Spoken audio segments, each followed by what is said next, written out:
To je jedan poseban dan koji mladencima će ostati u izračitom jakom sjećanju i taj dan ne smije ništa krenuti po zlu. Sve mora biti kako smo se dogovorili, čak i bolje od toga i nemamo prostora za nikakve greške. Ja sam René Marincel, student sam Veleučilišta Baltazar, suvlasnik i organizator na imanju Marincel.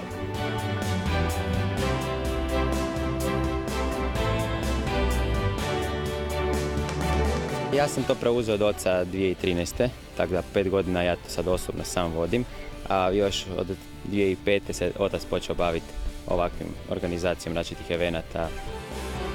Ja sam taj poduzetnički duh naslijedio od oca i meni je to bilo izazov preuzeti ovako imanje kako je on sagradio i nastaviti ulagati u njega i održavati ga i iskoristiti koliko je moguće.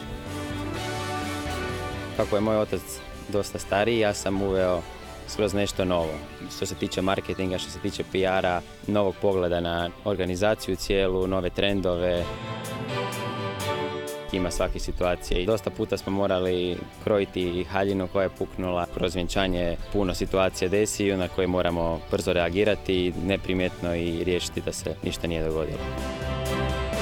Godišnje odradimo nekakvih 40 evenata i mi već se bavimo im skoro preko 10 godina, tako da je brojka poprilično velika.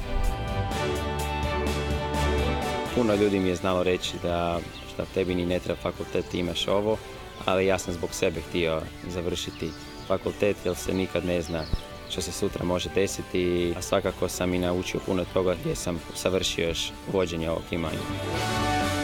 Studiram na Veleučilištu Baltazar Zaprešić i to je idealan spoj bio s mojim poslom jer sam naučio dosta toga što mi je doprinijelo u vođenju ovog imanja.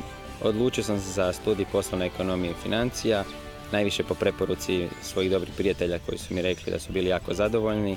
Meni je bilo jako bitno da mogu uklopiti posao i studiranje, što sam se ugodno iznenadio.